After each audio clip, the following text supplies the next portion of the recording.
नमस्कारम बंधु। सर्वमंगलमांगल्ये शिवे सर्वार्थ साधिके शरण्ये त्र्यंबके गौरी नारायणी नमोस्तुते। या देवी सर्वभूतेषु बुद्धिरूपेण संस्थिता नमस्तस्यै नमस्तस्यै नमस्तस्यै नमो नमः। या देवी सर्वभूतेषु लक्ष्मीरूपेण संस्थिता नमस्तस्यै नमस्तस्यै नमस्तस्यै नमो नमः। या देवी सर्वभूतेषु तृप्तिरूपेण संस्थिता नमस्तस्यै नमस्तस्यै नमस्तस्यै नमो नमः। अपने सभी परिचितों और परिजनों के लिए माता भगवती से सुख संपदा सौभाग्य और स्वास्थ्य की कामना करता हूँ। इसी के साथ भैया जी आज के इस अंक का प्रारंभ करने की अनुमति चाहता हूँ। मेरी बहनें डॉक्टर वर्षा खन्ना जी, डॉक्टर विद्युत प्रभा चतुर्वेदी मचूती जी और भाई राज द्विवेदी जी, तीनों की उपस्थिति यहाँ मुझे सुखद अनुभव दे रही है। तो आइए बात प्रारंभ करते हैं। सबसे पहले आज मुझे एक संदेश प्राप्त हुआ कि धन कितना आवश्यक है और किस किस के लिए आवश्यक है। कभी कभी ऐसा होता है कि जब हम किसी बात का विश्लेषण करने के लिए चाहते हैं, किसी सूत्र का विश्लेषण करते हैं, तो उसमें कुछ हास्यास्पद तर्क, या कहना चाहिए कि कुतर्क भी उसके अंदर आ जाते हैं। और उन कुतर्कों का और हास्यास्पद तर्कों के आने का मुख्य कारण कभी कभी वक्ता की अनजाने में प्रयोग किए गए कुछ शब्द हो जाते हैं, जिन शब्दों को पकड़ करके तर्क कुतर्क होने लगते हैं। जैसे कि अक्सर ये कहा जाता है,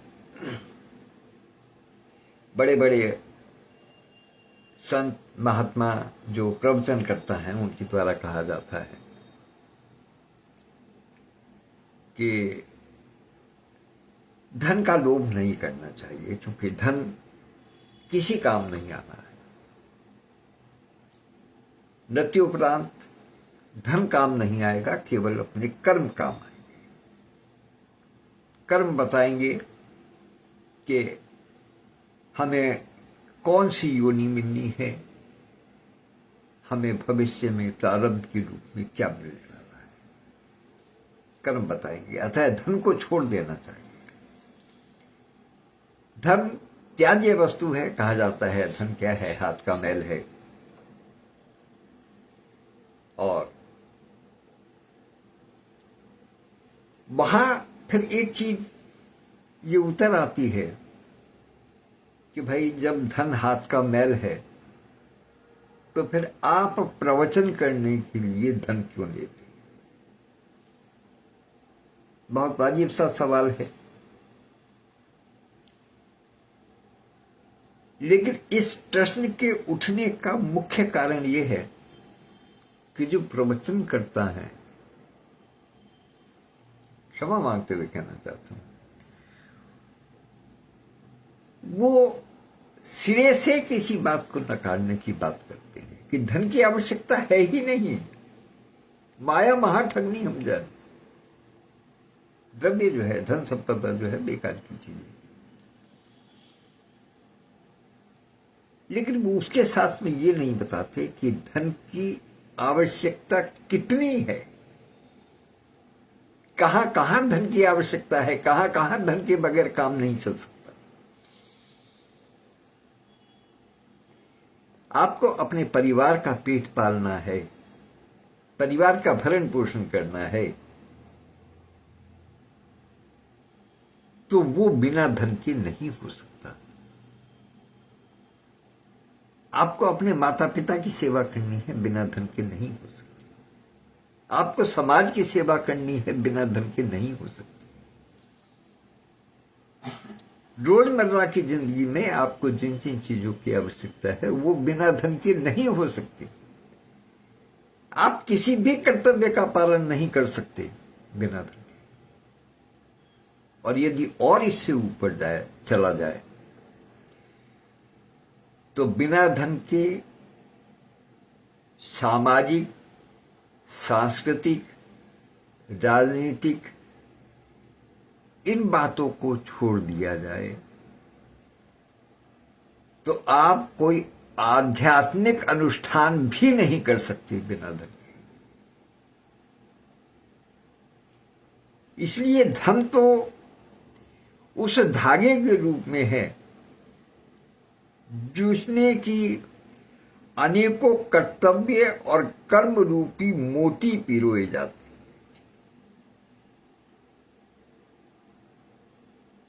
वो धागा है धन।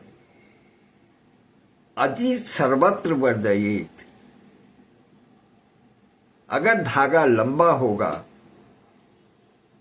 और आपके दाने कम होंगे तो वो भद्दा लगेगा। अगर धागा लंबा है तो आवश्यकता है कि आपके पास जो कर्तव्य के मोती हैं वो कम पड़ रहे हैं तो उसमें कर्तव्य की मोती और पिरो दिए जाएंगे, तभी वो माला खूबसूरत लगेगी। यदि ऐसा नहीं किया तो वह धन रूपी धागा जो है वो बहुत भद्दा लगेगा। उस माला को जब आप पहन करके अपने गले में पहन करके चलेंगे या कहीं रखा हुआ भी होगा तब भी अच्छा नहीं लगेगा। तो इसलिए धन आवश्यक भी है। बस यही समझने की बात है कि जितना धन है उसके हिसाब से हमारे पास कर्तव्य भी होने चाहिए।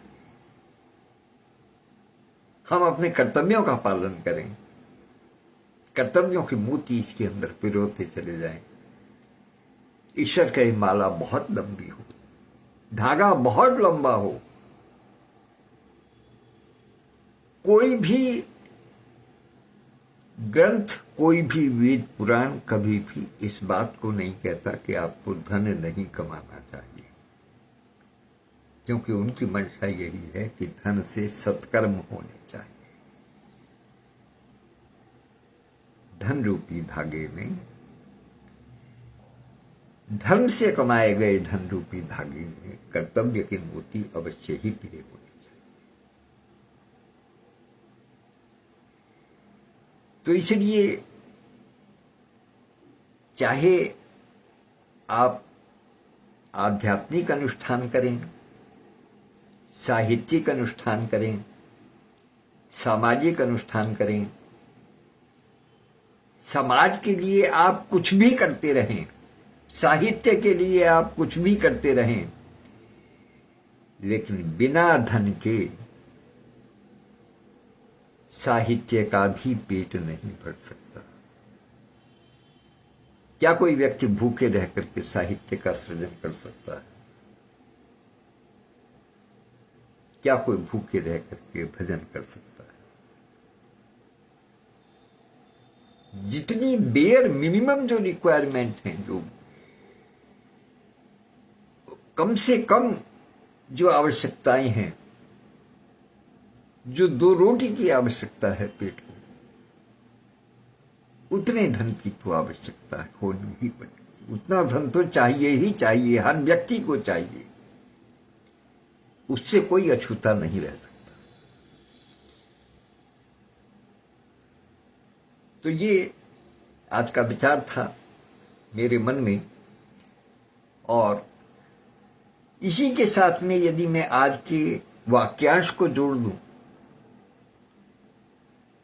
तो संभवतः बात और अच्छी तरीके से समझ में।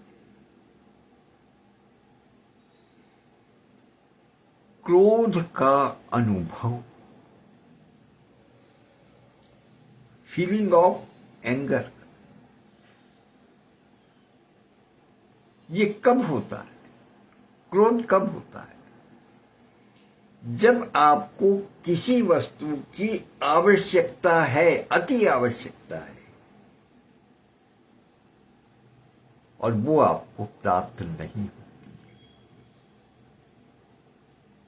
उसको आप किसी भी प्रकार से ग्रहण नहीं कर पाते, तो पहले झुंझलाहट होगी, फिर कुछ अपशब्द निकल सकते हैं, लेकिन उसकी अंतिम परिणति क्रोध पर होगी। अपनी आवश्यकताओं को कम करें तो लोभ को कम करें। आवश्यकता कम होगी तो लोभ कम होगा, और लोभ कम होगा तो क्रोध भी कम होगा। क्रोध की अग्नि में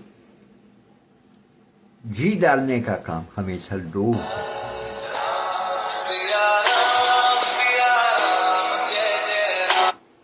अग्नि में घी डालने का काम हमेशा लोभ करता है, इसलिए लोभ को कम करें। और लोभ काय से उत्पन्न होता है? ममता से, आसक्ति से। ममता और आसक्ति जितनी कम होगी उतना ही लोभ कम होगा।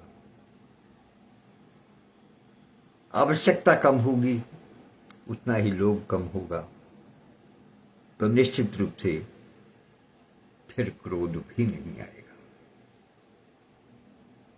और एक बात और विशेष रूप से कहना चाहूंगा, एक बहुत पुराना गीत मुझे स्मरण हो आया। चलचित्र का नाम था आशीर्वाद। उसके अंदर एक गीत था जो अक्सर याद रहता है और याद रहना चाहिए हर व्यक्ति को,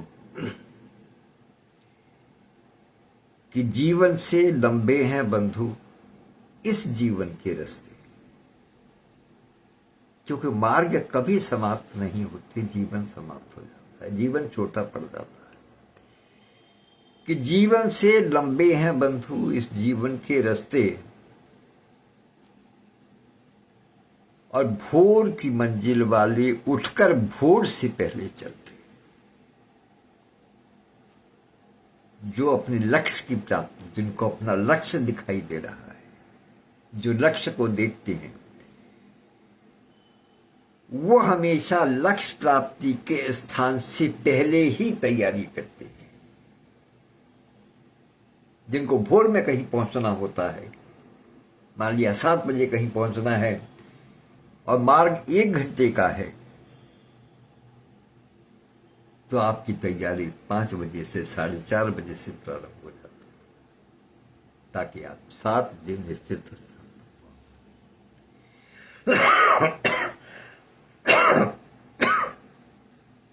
इसलिए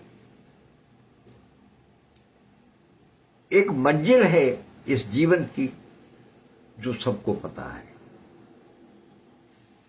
अंतिम सत्य, अंतिम लक्ष्य। ये भी पता है कि उसके लिए क्या आवश्यक है।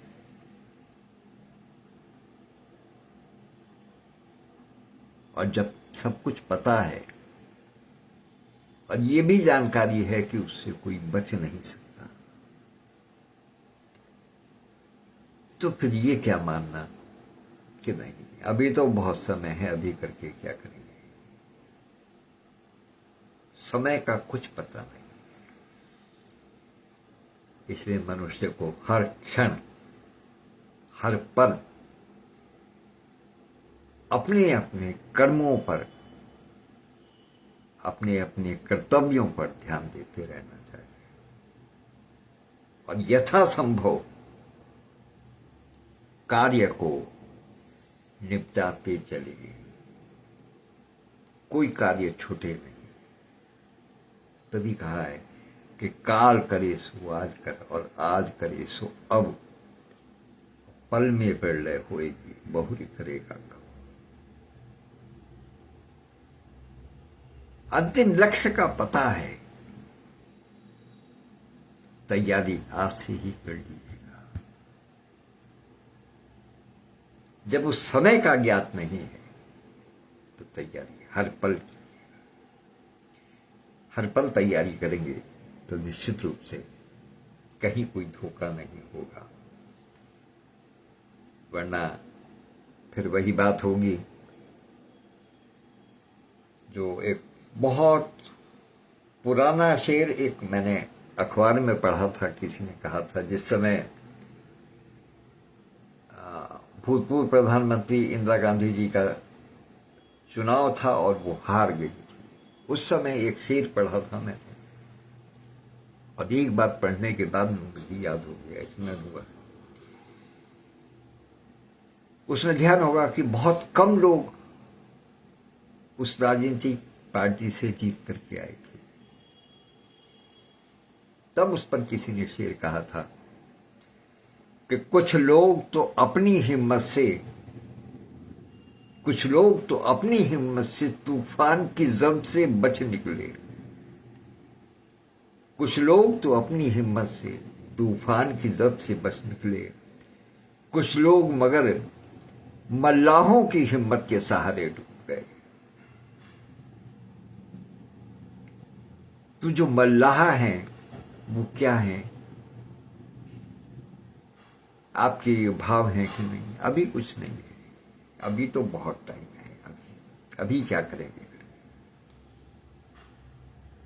फिर वो कहते हैं कि आज करे सो काल कर और काल करे सो कल परसों, और अभी से करके क्या करना, अभी तो जीना बरसों। ये भावना कभी भी फलीभूत नहीं हो सकती।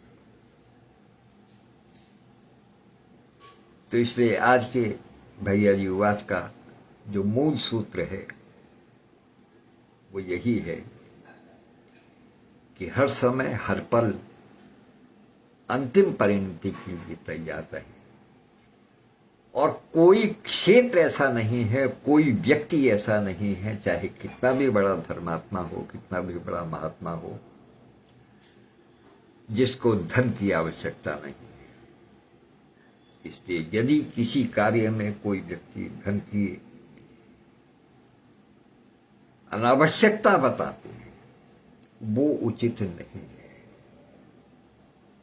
अब चूंकि मुझे सामने डॉक्टर सत्यप्रकाश पांडे जी भी दिखाई दे रहे हैं, इसलिए मेरा उनसे अनुरोध है कि आज फ्राइडे है, शुक्रवार है, वो समय निकाल करके फ्राइडे मीट का आयोजन करें और उसकी जानकारी पटल पर हमारे सभी साथियों को दें।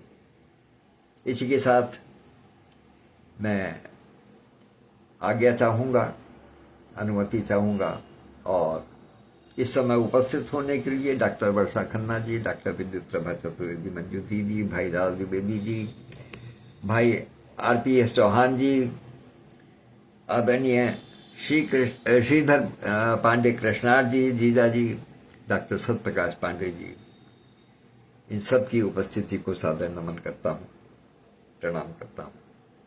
आशा है कि पांडे जी मेरे अनुरोध को स्वीकार करके फ्राइडे मीट का समय घोषित करेंगे और ऐसा समय घोषित हो जिससे कि अधिक से अधिक साथी हमारे उसमें जुड़ सकें। मैं अनुरोध कर रहा हूं एक बार पुनः अपने सभी साथियों से कि आज एक लंबे अंतराल के बाद में फ्राइडे मीट होगी, इसलिए अधिक से अधिक साथी कार्यक्रमों की रूपरेखा बनाने में, कार्यशालाओं की रूपरेखा बनाने में, पटलों की व्यवस्था बनाने में विचार विमर्श के लिए अवश्य उपस्थित होंगे अधिक से अधिक संख्या में। बहुत बहुत आभार, धन्यवाद, नमस्कार। कल आज के समय पुनः भेंट होगी, तब तक के लिए आज्ञा।